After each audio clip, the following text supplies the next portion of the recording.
Hey now everyone, it's Steve Sievers for Bionic Buzz. I can't tell you how excited I am to be back at San Diego Comic-Con. Before we get started, please give this video a thumbs up and hit that subscribe button. We appreciate your support. Now, let's go see who we can talk to. I'd like to talk about WandaVision. Yeah, sure.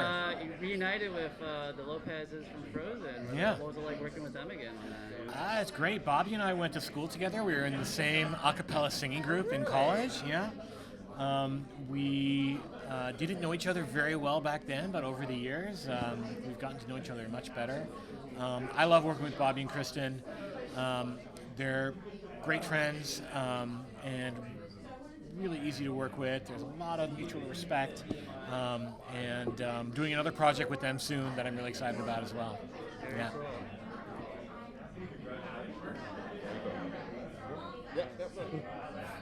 Okay, this is just out of the blue and to change things.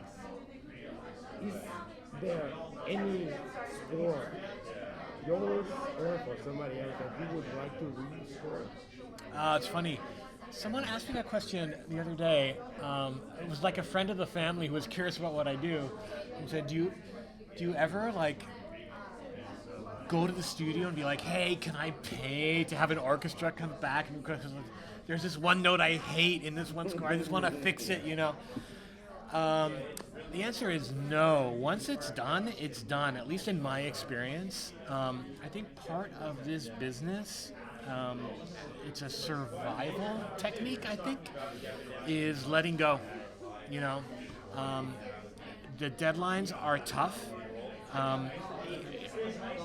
Even in the course of my day-to-day work, finishing a cue, once I get to the point where it's done, especially if I presented it to my clients and they like it and they say good, you know, I let go and move on.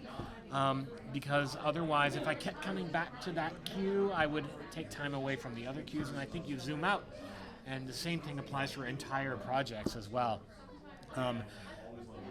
Does that mean that sometimes I don't hear something I did and be like, whoa, well, that was an odd choice. I don't remember making that choice. Well, I don't think I would do that again today.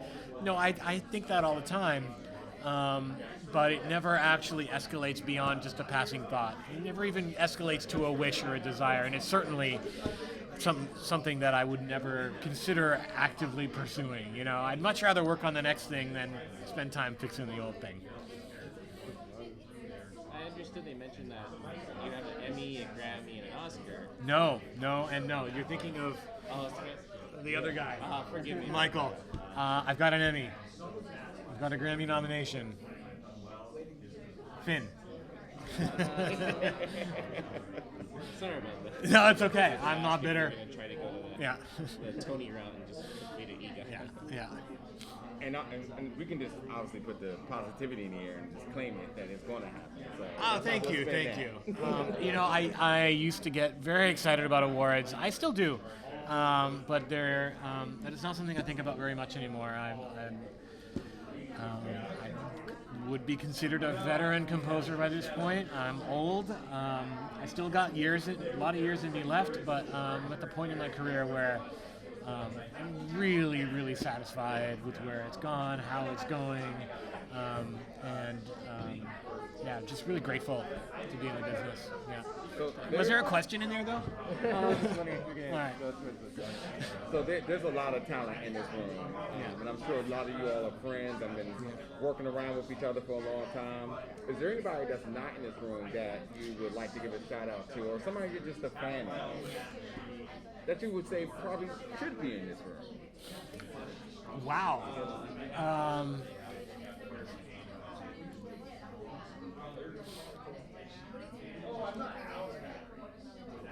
Well,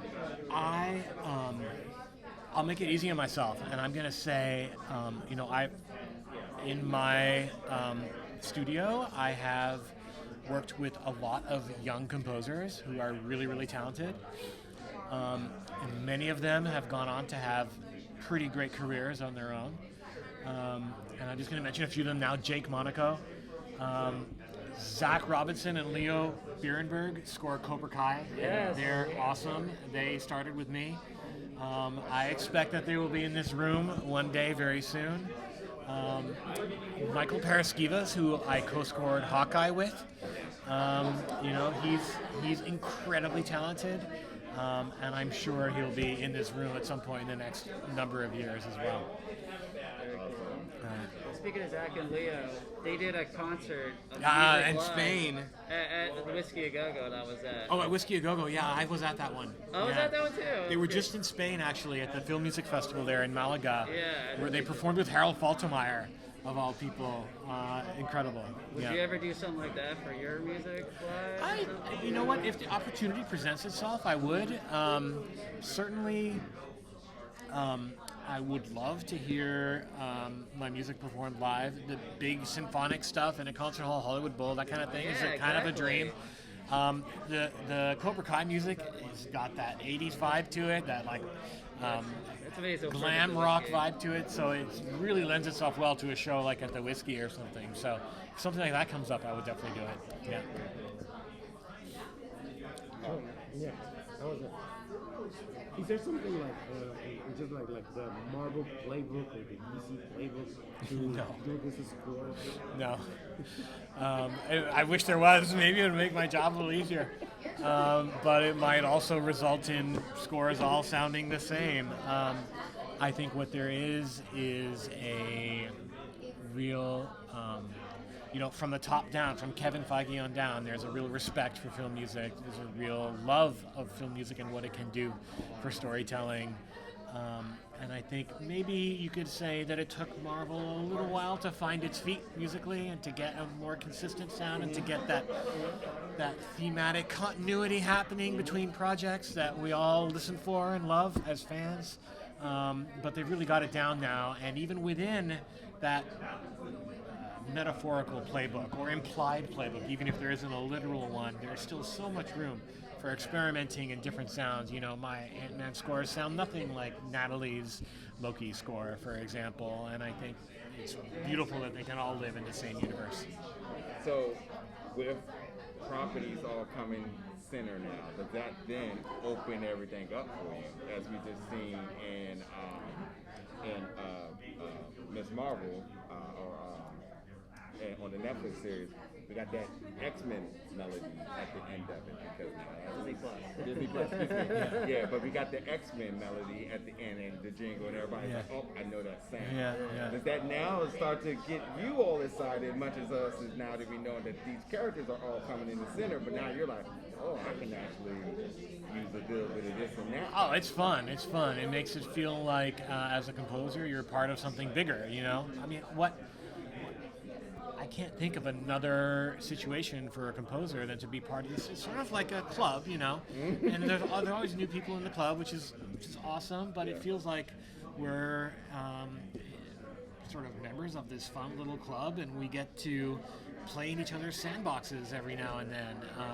I can't think of another situation for a composer, you know, this like hugely and widely and quickly expanding Marvel universe where everything is interconnected. Like, how fun is that? Looking forward to seeing your work in the Quantumania. Yeah, so am I. Yeah. Very cool. Thank you. Thanks.